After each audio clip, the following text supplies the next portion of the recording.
There are literally thousands of churches all across this great country of ours, places large and small where congregations of believers of all denominations and faiths come together to worship in the house of God.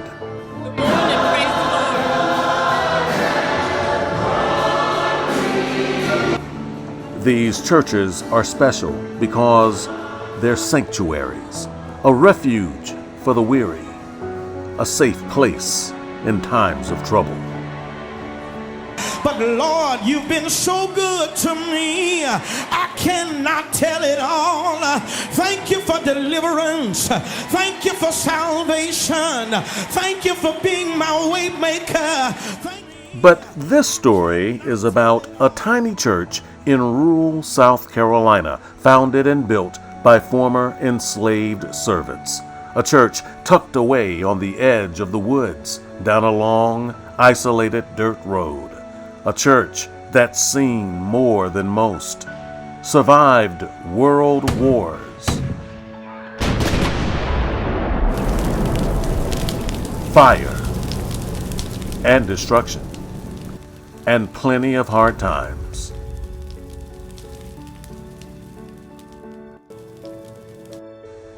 But 150 years later, through generations of change, it still stands. This is the story of Asbury.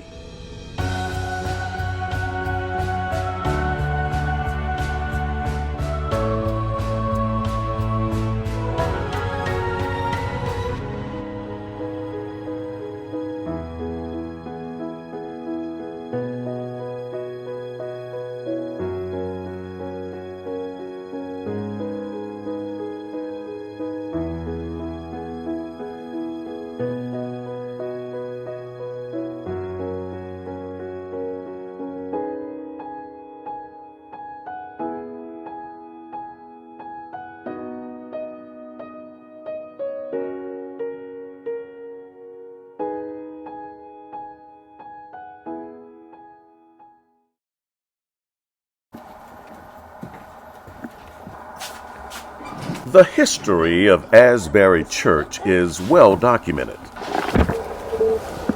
It's all right there in the historical records at the Marlboro County Courthouse in Bennettsville, South Carolina.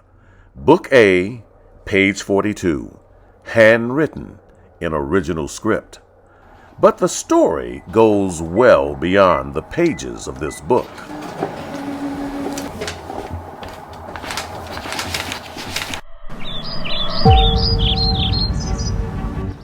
The year was 1871. 5 men, all formerly enslaved from the small, mostly black community of Dunbar, somehow saved their hard-earned money to buy a parcel of land. And on that land, they would build their church. The land was located near what was known as Hagen Prong Creek, a heavily wooded, low-lying area on the western end of the community.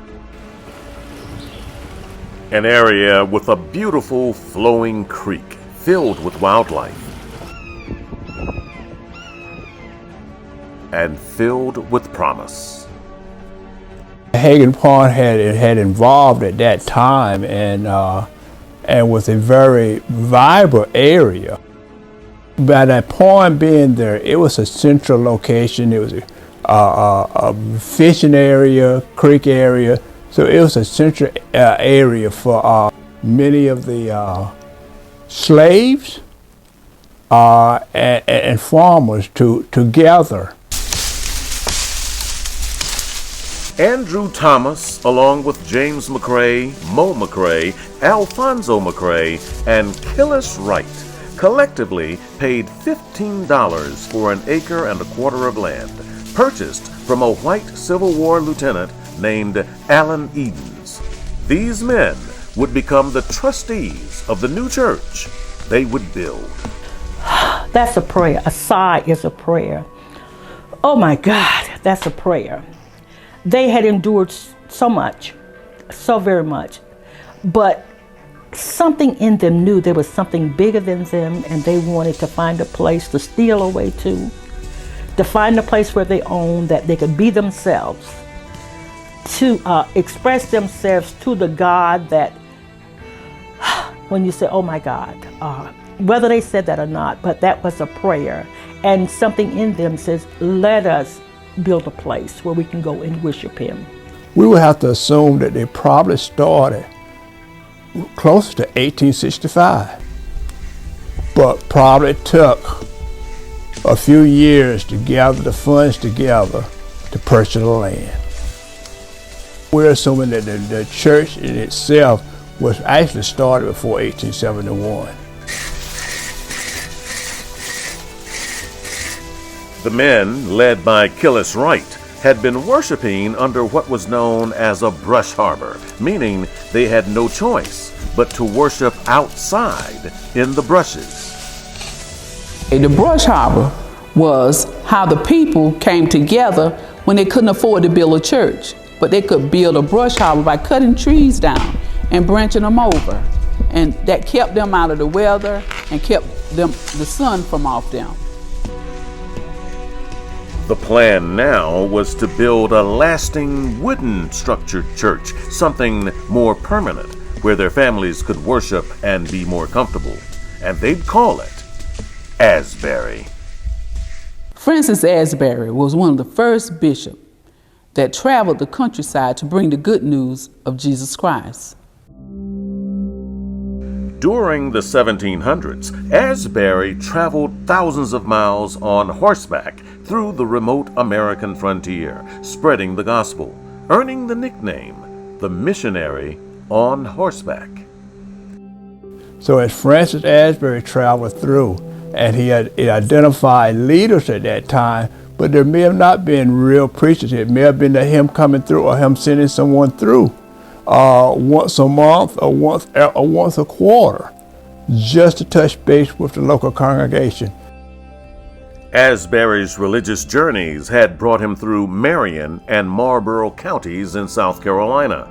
But though Asbury himself died long before Killis Wright and the Brush Harbor trustees were even born, his devoted religious legacy, no doubt, had an impact on them, inspiring them to name their church in his honor. Camp was coming together, and all of a sudden they realized that, hey, well, there were many missionaries coming down saying, hey, there could be a church here, there could be a church here, there could be a church here. And out of that, those men gathered around that pond, fishing and talking and realizing that, hey, we could do it right here.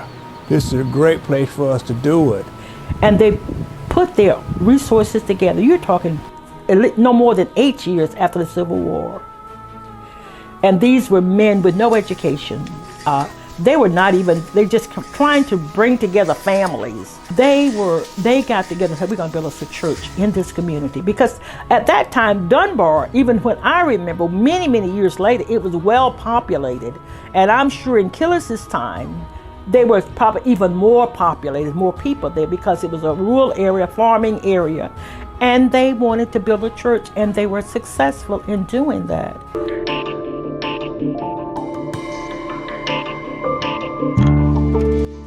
Killis was 42 years old when they started building Asbury, but by that point, he'd already been through more than most, including more than 35 years as an enslaved servant.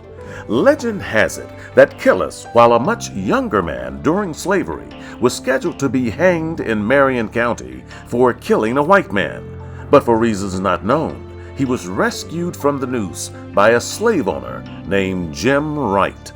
Wright purchased Killis and brought him back to his plantation in the community of Hebron next to Dunbar, where Killis took on Wright's last name.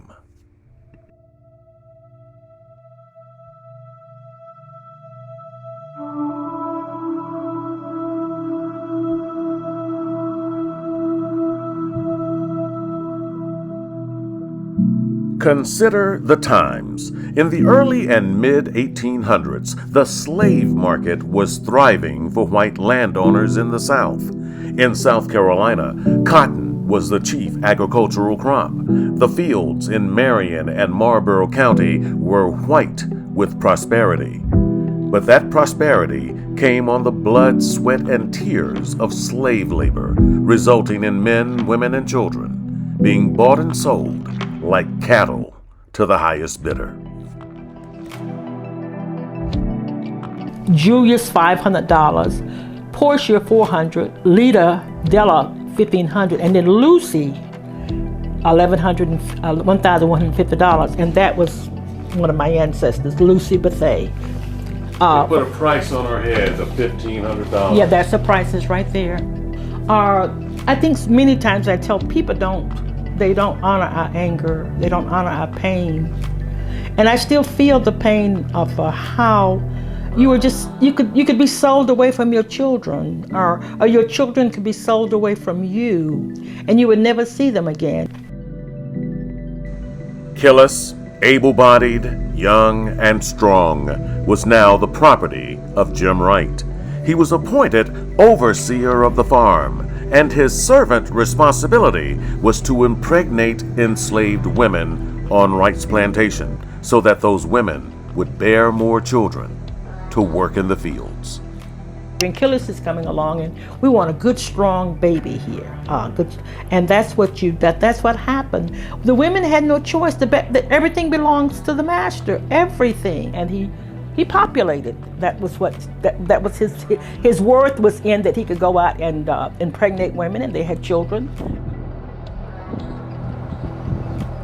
All those families and all those children made Killis Wright the unofficial father of Dunbar. In fact, his descendants still travel these roads today. And I should know, because I'm one of them.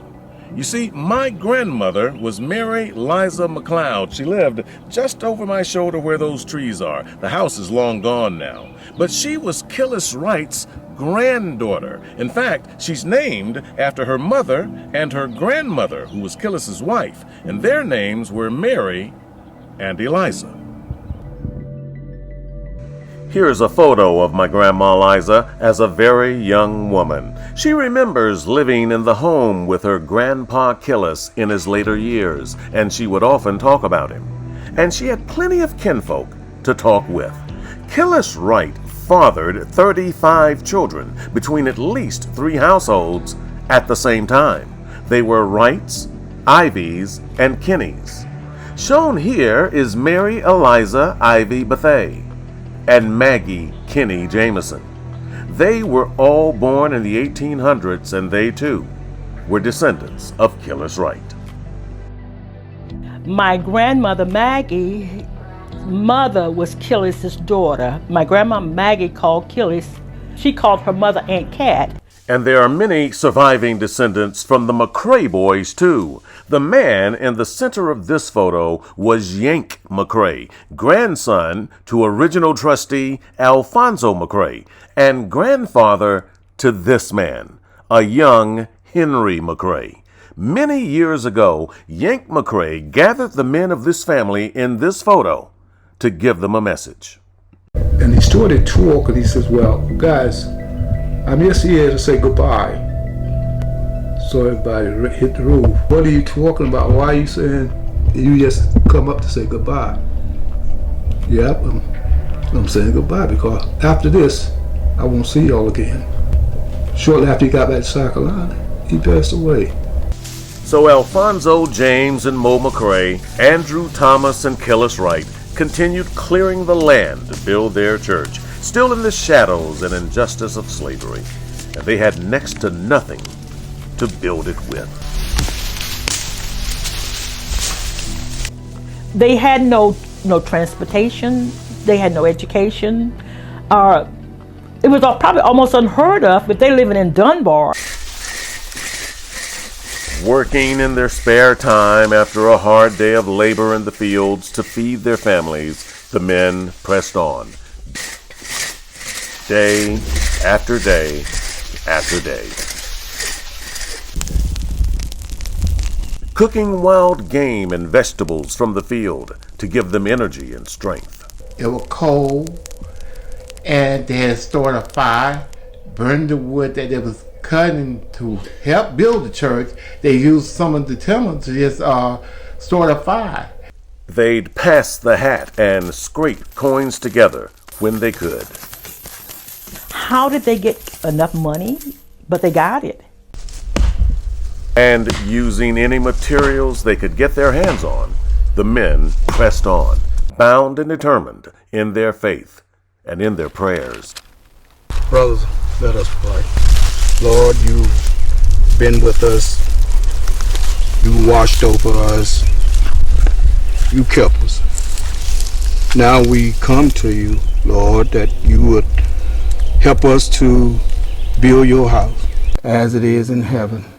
Lifting prayers in the wilderness, not knowing what tomorrow would hold for their efforts, but trusting and believing that a better day was ahead, and that somehow, some way, Asbury Church would be forged from these woods and become a church home for the people of Dunbar.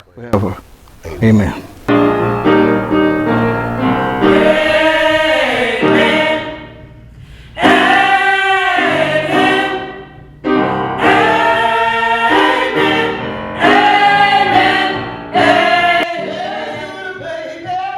Prayer and praise from a devoted membership, albeit small, laid the foundation for the early Asbury United Methodist Church. It took those men nearly 30 long, hard years of toiling in the woods, but they finally finished the job. The church was built.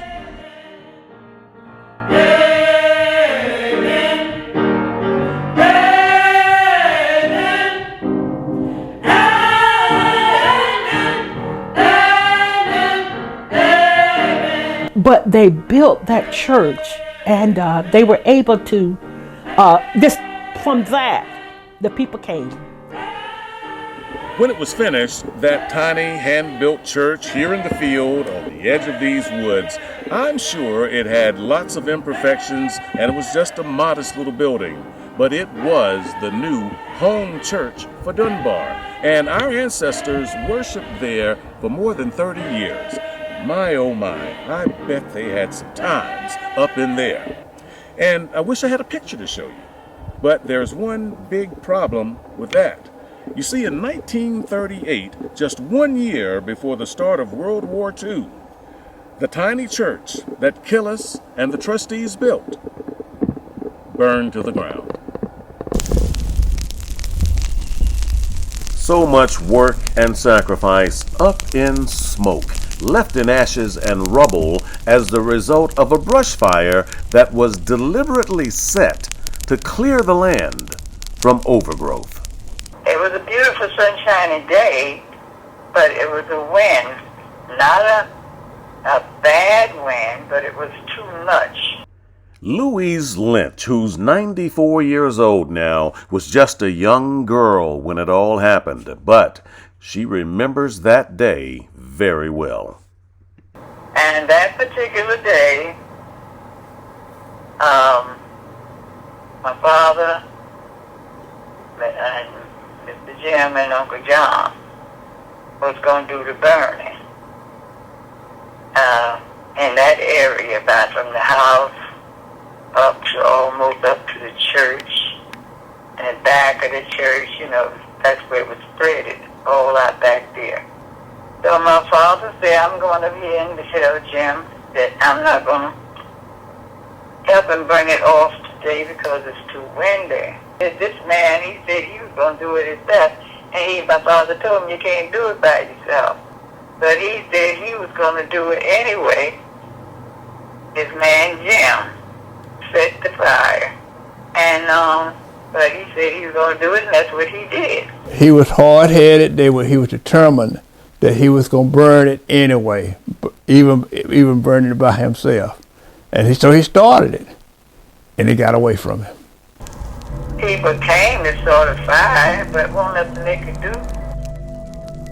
The old folks used to say a hard head makes for a soft behind. Well, in this case, it made for a charred and ruined church. Asbury was gone. All that hard work, all those prayers and tears, things of the past. Again, the year was 1938, and by now, Killis, the McRae boys, and the others had all long since passed away. They'd done their part and were now resting in glory. This is Killis Wright's original modest headstone at Asbury Cemetery, along with his wife, faded, broken, and worn. It bears no mention of his deeds here. It simply reads, Killis Wright, died November 9th, 1912, 82 years. We will meet again.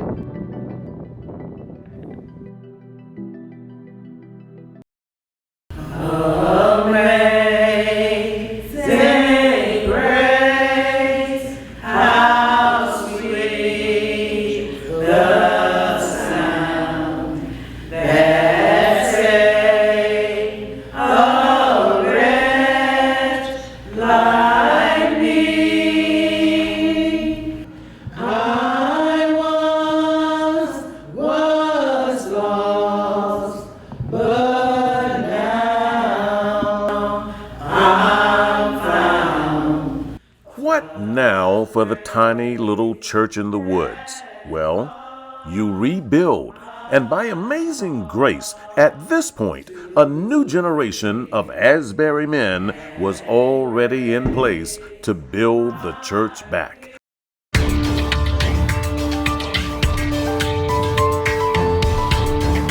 Among them, Fred McLeod, Russell Kent Kinney, James Arthur Fennell, Talmadge Stanton, and this man, a young Jim Woods, who was the key to it all. Jim Woods and his family was the owner of a sawmill in Dunbar, which would supply the wood and the know-how for Asbury to start all over again. How your beans? How the beans? The beans are coming along just good. Them beans are carrots. These are beans. Virginia, Marie, Robert, and Sylvester are all grandchildren of Jim Woods. These brothers and sisters are just a few of the many Woods siblings raised up in Asbury. Right here I have string beans with ham hocks and candied yams. And right here is the pot for the chicken bog. Fat back meat. And fat back. Don't forget it. This specially prepared family meal, complete with the chicken bog, is an observance of old Asbury history and fond memories of their granddaddy's work in the sawmill. I remember I was a little girl when my grandfather had that sawmill. And we used to walk that railroad track, as they call it, to that sawmill. And I remember when I was about like 6, 7, and 8, we had more than we ever had. I used to go in the woods when Granddaddy was cutting timber and everything, because I was a little nosy little boy, curious, wanted to see what was going on. So after Rohard used to use the chainsaw to cut the trees down. So he taught me how to cut a tree down, how you wanted to make it fall, which way you wanted to go and everything. There was 2 sawmills. I don't know if both were Granddaddy's or not. We had 3 sawmills. But one of them was not too far from your grandmother's house. But Granddaddy was real talented. I mean, he died poor, but he built houses. He donated lumber to local churches. He farmed. What he could do with a 3rd grade education, and he could figure out how much lumber and stuff it would take to build a house. He built houses. He did electrical work. He did it all. As Jim Woods and the men of Dunbar were working that sawmill, rebuilding the church, the people needed a temporary place to worship. They found it here. This used to be the Dunbar Colored School, a 2-room school where the children were educated to the 8th grade.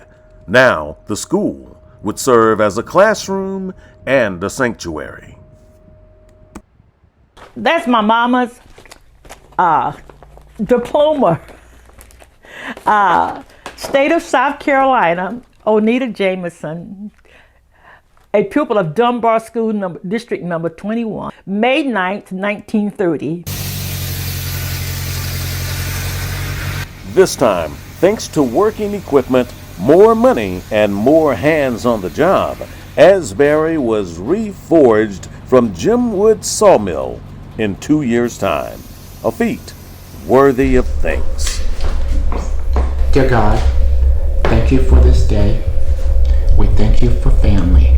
The sawmill is long gone now, but it helped employ a lot of men in the Dunbar community and beyond.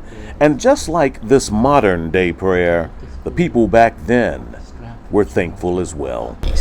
Amen. Amen. By 1940, Asbury had risen from the ashes and was back.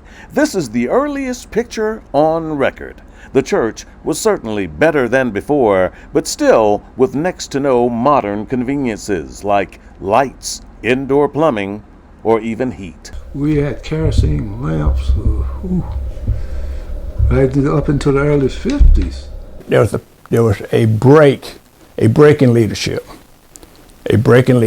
where those earlier men were so involved and did so much. By the time my father came along, he was ready to work, but then had to rebuild himself to start that process. And they learned fast. The years rolled by, and the new Asbury United Methodist Church became a magnet for the people of Dunbar, which at this point in time was still surviving as a little cotton, tobacco, and sharecropping community. A family, 11 kids, and ain't nobody got nothing. But then something hit me upside the head. Ain't nobody had nothing. Worked a lot for nothing, no money. But if we had anything we wanted to eat, we had it because we growing it right there on the farm. There were a lot of people living in Dunbar. Everybody was nice, and it just seemed like everybody was your family. I mean, no matter where you went in Dunbar, everybody knew you. They didn't know you, they knew who your parents were. We got along. We really got along. We shared the garden, when they went to kill hog, we shared that. And with everybody.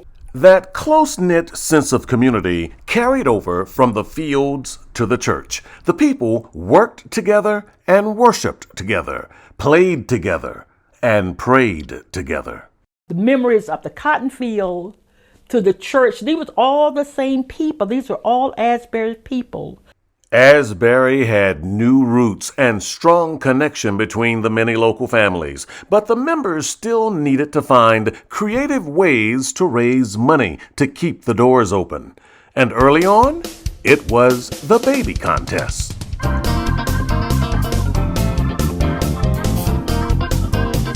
After all, who could resist giving money to support the children?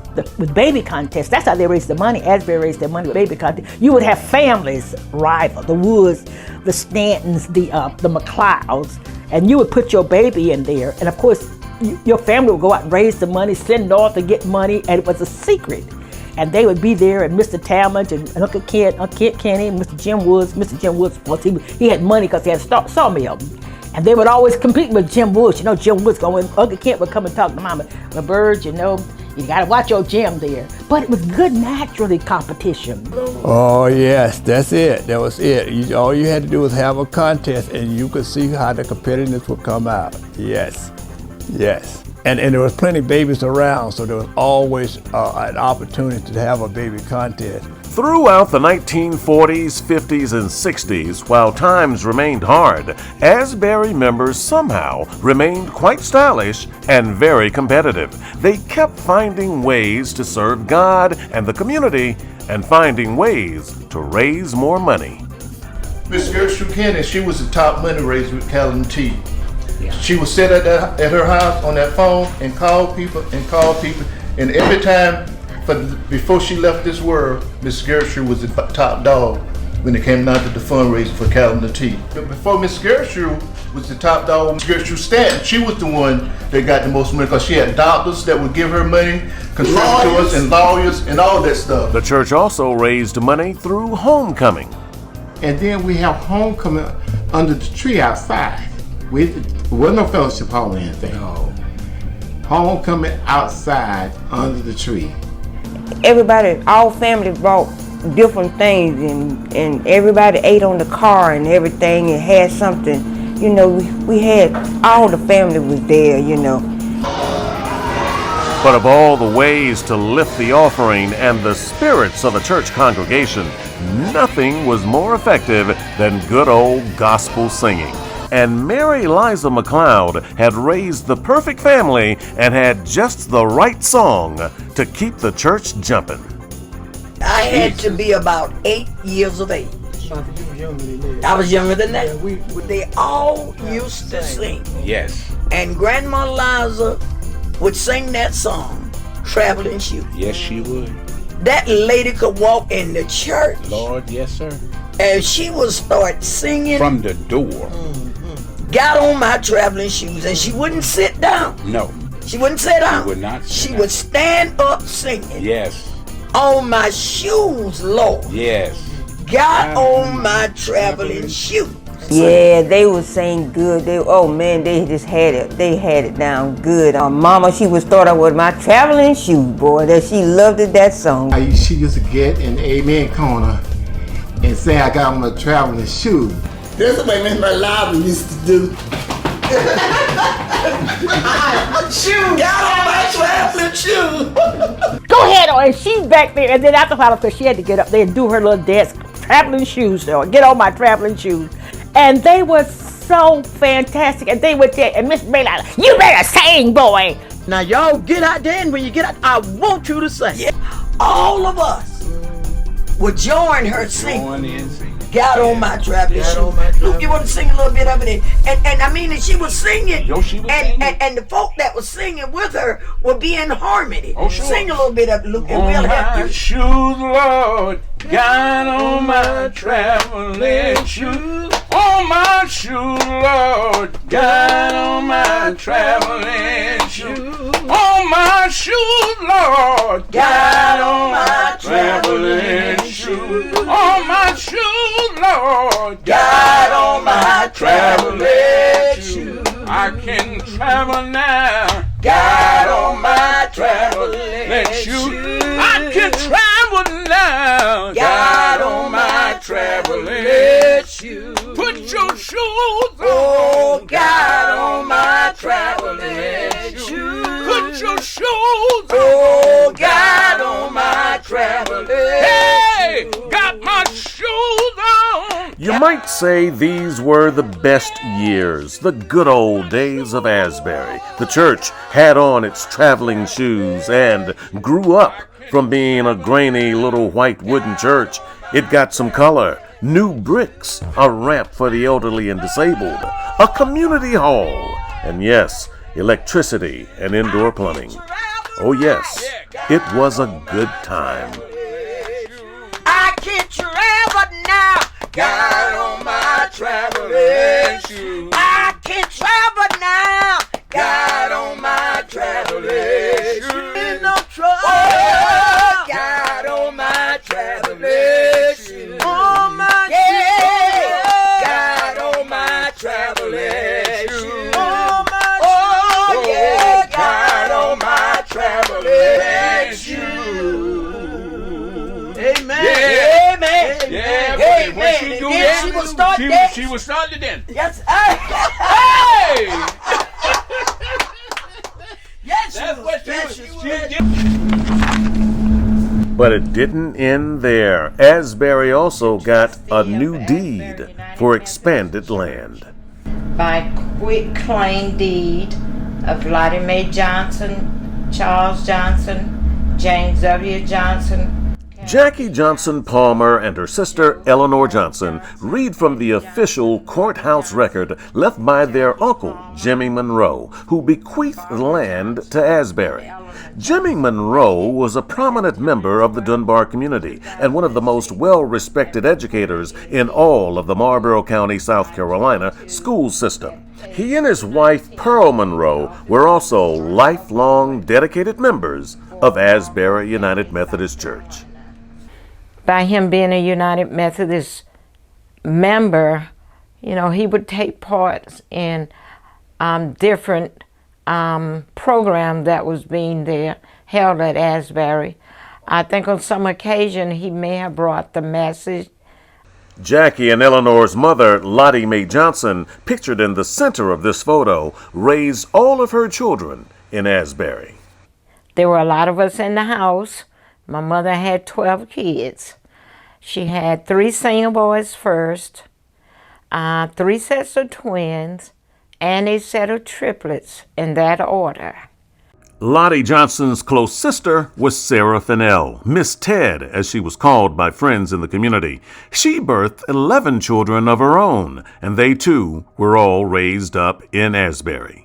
Lottie and Ted were both daughters of Mary Liza McLeod, and every person in this photo served and worshiped in Asbury all of their life.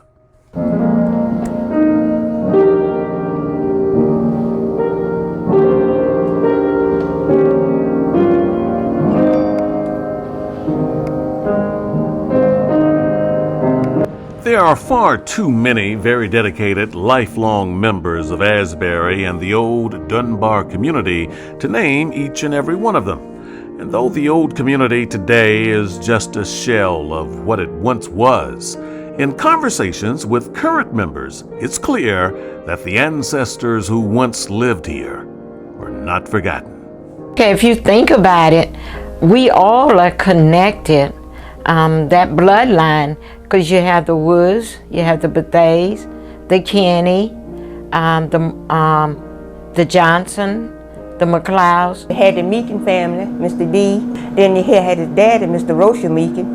And then you had all the Stantons. They were mostly everything. Miss Arlie and all her crew, and Mr. Son and all this, and everything, and all them. And then you had the Lynches.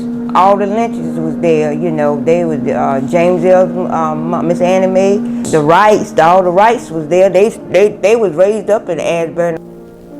The ladies of the church, my mother Gertrude and Miss Eloise Woods, Miss Gertrude Stanton, Miss Sarah Fendale. Those women at Asbury, I've never seen anything like it. They were just loving, caring, dependable people, cared about everybody, and they were women of giving. They just wanted to give. Miss Katie Stanton, Miss Daisy Kenny, those people, they were strong people at that church. And Miss Mary Liza McLeod, Miss Sarah Lynch, Pearl Monroe, Onita Bethay, Miss Rosabelle Bethay, and they were very faithful too. Eloise Woods was the cook at the church, at the school at one time, and she would tell the children, she says, if y'all don't behave, I'm going to tell Miss Nanella on y'all. So we had a network pretty much about there, watching our children all the time, Asbury's children. I remember Mr. Dyke, he would walk to church and start the fire, and then he would go back home so it can be warm when the rest of the members come in. I never forget Miss Gladys Bailey. She played that piano, and she played it until she passed. And Mr. Bailey Boy, Mr. Bailey Boy was on the money. He comes in there, him and Mr. Kent, they be teaching Sunday school, and they always get on a little argument, like Sunday school. Revere Stanton, who's the father of Leroy Stanton, my father, Chester Kenny, and then Lee Curtis Stanton, Sr. They were the baseball men. They talked baseball every day. Every day.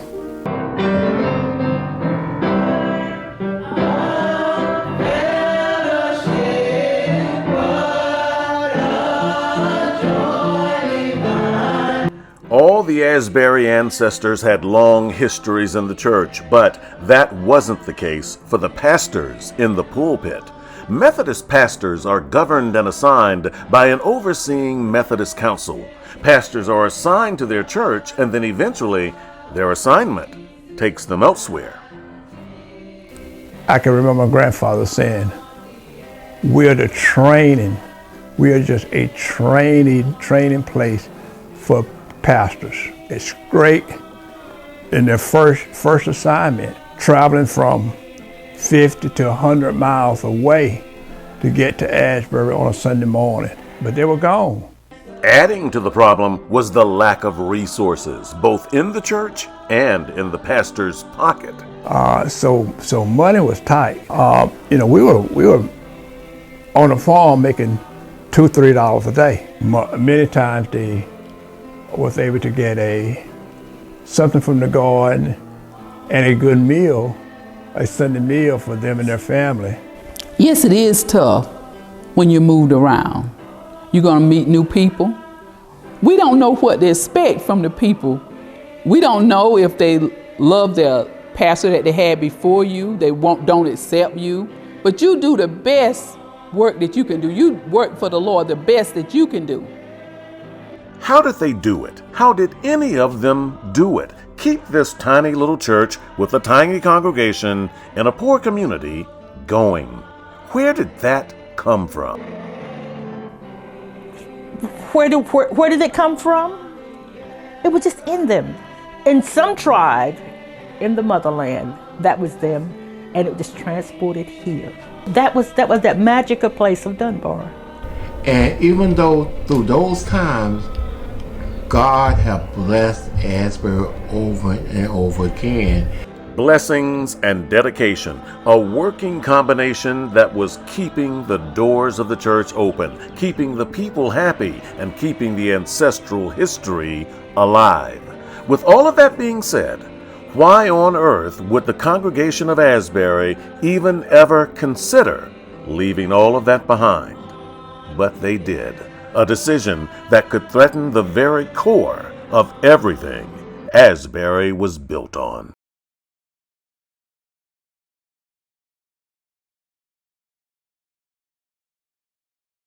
We shall not be moved.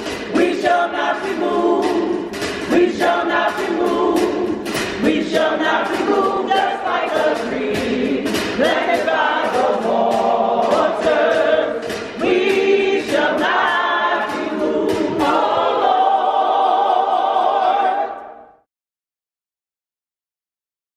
Lord. It's already been mentioned that Asbury was the tiny church tucked away in the backwoods down a long, isolated, and lonely dirt road. In the beginning, those factors were a necessity that enabled the church to survive. Also, the reason we was in the woods, we was only 4 or 5 people together, because the white man didn't want 4 or 5 of us to get together and talk about nuts. So that's why we wouldn't, even before there was a church or anything, there was just a tent back in the woods.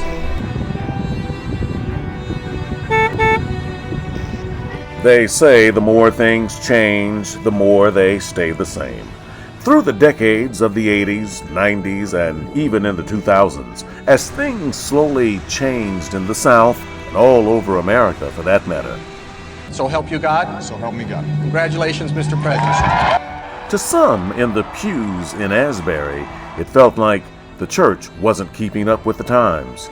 But was that enough to raise the question of just one word that no one really wanted to say? Move. Oh, Lord.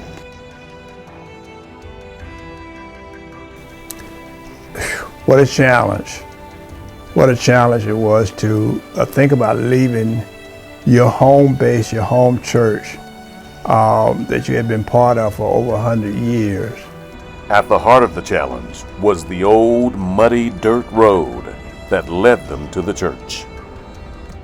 What do Asbury do now? We were on a dirt road. which made it extremely difficult for, especially in rainy, cold winter days, for people to get to church. When it rained, we get some ball going back to church, because at funerals, the road was really bad, going up through there and stuff. When you come out there, you had a muddy car.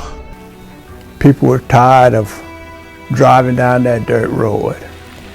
We had worked with Department of Transportation, tried working with the Department of Transportation for a couple of decades to try to get the roads paved. And so the mechanics would not give us the right of way to pave the road. It wasn't progress, a lot of new members. And we felt like it was time to come out the woods. We were losing members at that time, just staying where we were. But even with that, we knew that it would be extremely difficult for some folks to make that move. Kenny was right. Talk of a move split the congregation right down the middle. I didn't want to move. Move from Dunbar to Clyde, really tell you the truth. And then everybody started saying they started seeing things. So I don't know. I was glad to move from being back up in the woods and stuff. I figured that by we moved that we would get people to join. We knew the community the demographics was changing.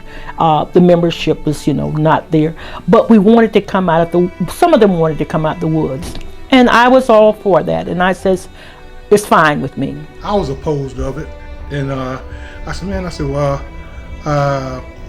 why move and then go to another church when, the church back there in the woods, we had done invested so much in that church.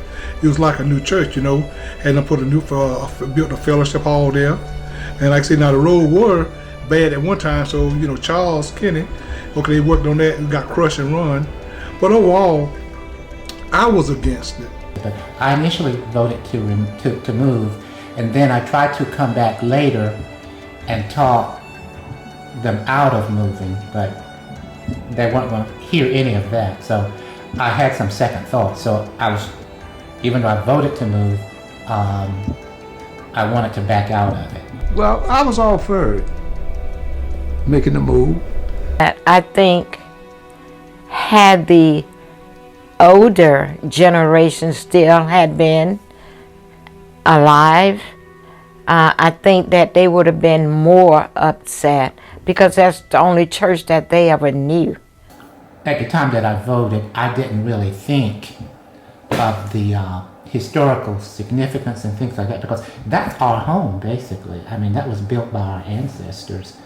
Those ancestors resting at Asbury couldn't speak for themselves, so the congregation wrestled with their conscience and prayed for guidance to do the right thing, both spiritually and financially. Moving was a big deal. Some of the older members, older than I was at the time, they just couldn't fathom the idea of the dollar amount, the money amount. But we trusted the trustees that they knew what they were doing. He using the church, debt-free church, and then it's nice. Why go and then get? And I was thinking about the financial. Yeah. I was wondering about that. Wow, here we leaving something paid for, and just as nice or whatever, right? And then going for a mortgage. Well, I was gonna go with the old ladies. If the old ladies said we'll move, but see, the main thing for them was to keep the graveyard. And when they told them that, they was for it to move. So I said, I'm with the older ladies. I'm with them. And yes, there were some hesitance in terms of saying, let's don't leave our parents down here while we go away someplace else. They say all our ancestors are buried here. What will we do with the cemetery and everything?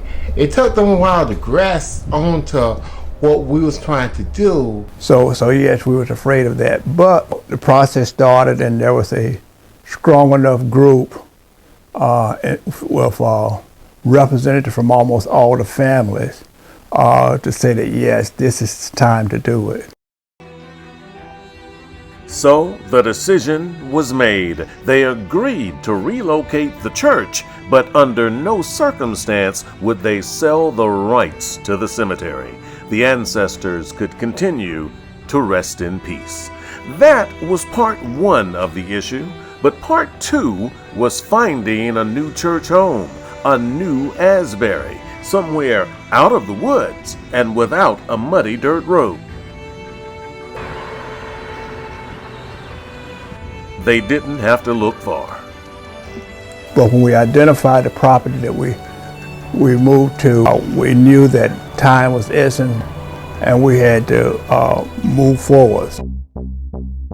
Clio, the small town just a few miles away from the Dunbar community, was sitting right there. And right in the middle of it, right on Church Street, was the sanctuary that would become the new Asbury United Methodist Church. The new church created new energy and new excitement, but it would require help from the congregation to pay for it. Regardless of what we had to do, we put together, all of us got together and did what we had to do. Then when we got ready to make the move to come out, I kind of stuck my neck out. Quite a few of us stuck our neck out in order to get a mortgage so we could get the church in town. And it went so smooth. I mean, just it was amazing how smooth it went. The new church would also need some sprucing up, and Asbury had just the people to do it. My sister Bobby, oh, she was just a jewel. Her talent was cooking, and at Asbury, she always wanted to cook. She wanted to do the food, and she had other help now, she did. And when the church relocated here in Clio, she was just ecstatic when she walked in and saw that fellowship hall. The first thing she said was, "Oh, I can lay a spread out in here." But there was one thing to do before that spread could be laid out in the new church: have a proper departure from the old church. So they decided on a ceremonial march, not even 3 miles away from one church to the other, but out of the woods, off the old dirt road, en route to a new future. Remember when they marched? Yes. Tell me about yes. that. She was lower. Yes. They was very excited, you know. And then, like I said, you know, that was a big move. I made the walk from Dunbar to Cloud, and that's what gave me a lot of encouragement to be part of the movement.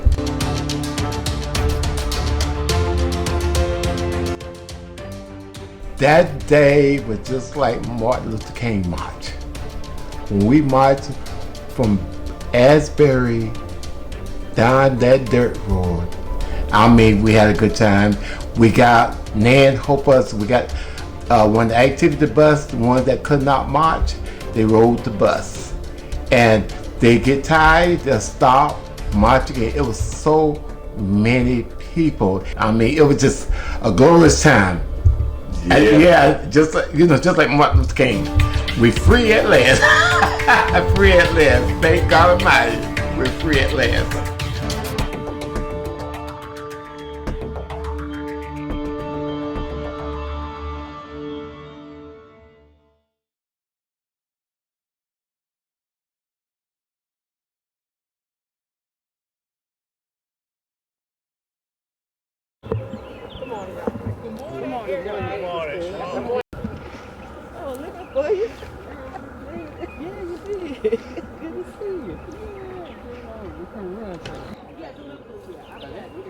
Good morning, good morning. Good morning, Mr. Finley. How are you doing this morning? Good, thank you. Thank you. Glad to see you.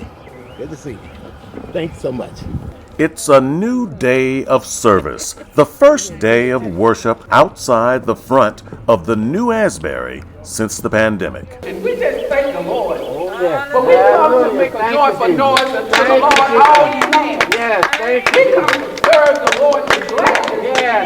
Because it's yet another day that the Lord has kept us. Yes. There's freedom though you captured me. Take your time. A beautiful, sunny Sunday morning filled with song. The people have been waiting for this, and there are more people here today than normal.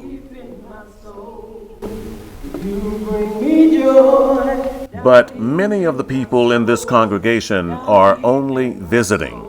They may have ties to Asbury's past, but they're members of other churches elsewhere now and can't provide the long-term support that Asbury so desperately needs. You bring me joy. Getting more people to attend and join the church was another big reason the church moved.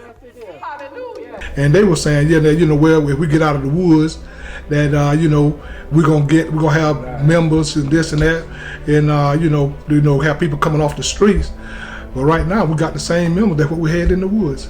I figured that by we moved that we would get people to join, more people to come to the church, but there hasn't been no change. It's still the same. It's a blessing to be able to say, thank you, Jesus. Thank you, Lord. Thank you. The new church is in a more populated area. The hope was that the people might just walk in off the street, if for nothing more than curiosity, and then hopefully hear the word and feel compelled to join. But it hasn't happened. Even with services being only on every other Sunday, the Asbury audience still has very few active members and hardly no young people at all. A concerning absence that the pastor saw immediately when she was assigned to Asbury 2 years ago. When I came here and I just took a look at the church, no children, no young men. So I asked the committee, I said, anyone would like to go with me into the community? And we formed a committee and we went out into the community, into the apartments, and to the community all around the church and invited the people to come in. Has it been successful? It has been. We've had people to come and visit with us. During the pandemic, 3 new members joined. That's a help. But as technology rapidly advances, young energy and know-how are needed to keep up. Okay, I graduated from college in 1979, and I was able to come back to the community because I could get a local job. Now, Miss Betty Kinney, she was the church treasurer at that time, so she had been looking for a young person to become treasurer, to replace her. And so I've been the treasurer at Asbury since 1980, so that's 41 years. And I've been looking for a replacement for about the last 15 years and haven't found one. And what happened with us now, our members, they graduate, the younger people graduate, and no jobs. And that's why they move away. If they had better jobs and get good jobs, they would stay here. That's over the whole county. It is extremely hard, in terms of, you're talking about wealth and mind, brain power, and all those things leaving at the same time. With me, I do a little bit of everything with the church. I come in, I always would come early on Sunday mornings and make sure that everything is set up for everybody to come and everything. Make sure the church would be warm, cool, no trash or anything that was left on the chairs and stuff. And then I would usher. The dilemma of a few of the faithful practically doing all the work isn't unusual for many churches. But if changes aren't made to attract new members to the flock, the concern is that the flock could perish. We have the older men that's holding the church up, but we need some young men that will hold the older men up.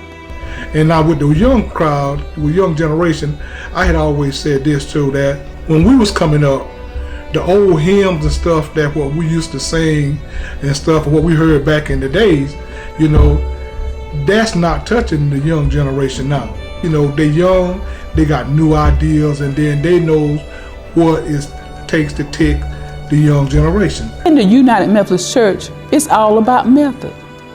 And we are getting stuck in that method. But we got to be able to move beyond those boundaries because we want young people back into the church. We're living in 2021, and we got to go with the flow. You have to make things more interesting to people, to the young crowd.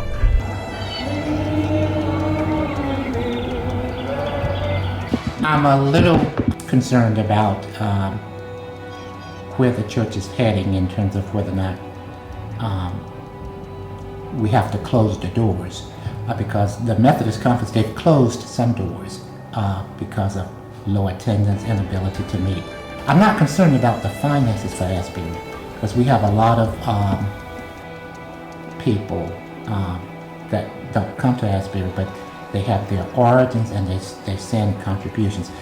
They pay their tithes, they pay their money regardless of what. Our bills they pay, sometimes we double the mortgage and stuff, and everything, everybody just join in together and pay, and God just blessed us.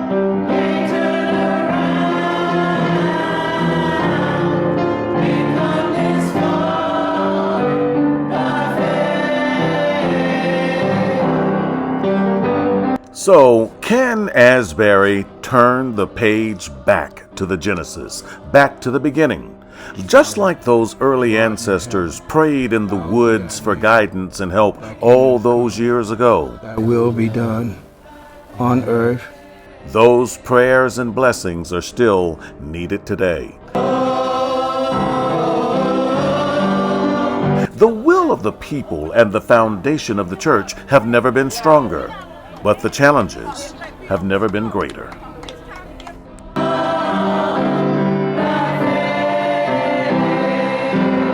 I know it can't be easy trying to manage the operations of a church, of a community on a shoestring budget.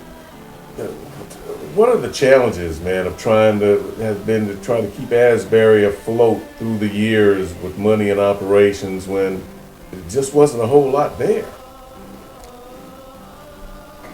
That has been hard, and that continues to be a major challenge today in terms of just being able to maintain Asbury and a lot of small churches.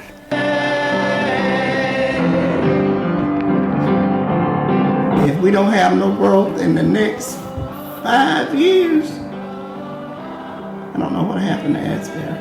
Who's gonna take over?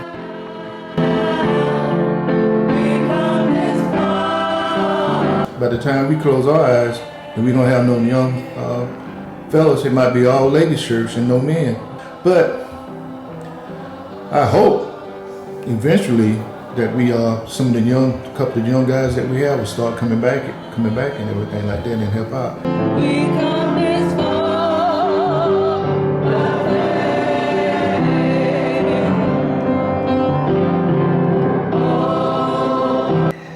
But I truly and honestly think if some younger people don't start coming and coming out, it's gonna fade. It's gonna fade out. That's my opinion, because there are some young people who are members of the church but don't support it. You have a lot of young people, and we raised some of the brightest and most ambitious. And of course, like I said, we don't have a lot going on in this area. This is a low-income area. Okay, but the thing is, even though we've lost a lot of young people going out of town, there are more than enough young people here in the county to sustain this church. Yeah. So I suppose it's incumbent upon us to be a little bit more aggressive. You guys are sitting here, your family, and Asbury's still there, you're still part of it. What do you see for the future of Asbury? That's kind of a tough one. I would love to see it grow and be great for the whole community of Marlboro County. I see a bright future for Asbury. The children are coming. The women are already here. The older men are here. So in coming back to the church, the younger men will be able to help the church as we are on the move for God to help us to grow the church. For the future, I think Asbury will still be there. I think it will still be there, but may not be as strong because we done lost a lot of members. To me, as I've said to you, to many people, as long as Vestermaid was sitting there and Henry was sitting there and I was sitting here, this was Asbury, because it's Asbury's people up there, right there on Church Street in Clio as they were on Dunbar Road.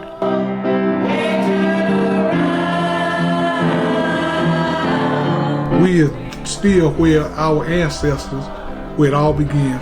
Asbury is still intact. The same memberships are still there that can go back to generations. The grandfather, the father, the great-grandfather, those same members are still there.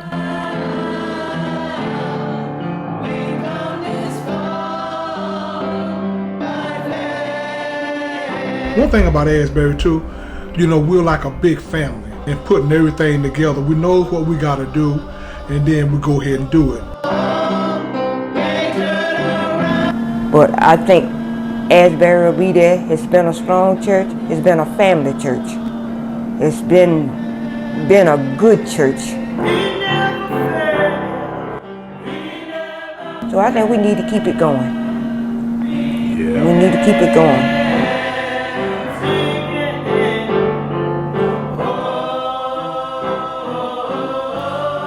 There has been 150 years of history for Asbury, 150 years of legacy, 150 years traveling this far by faith.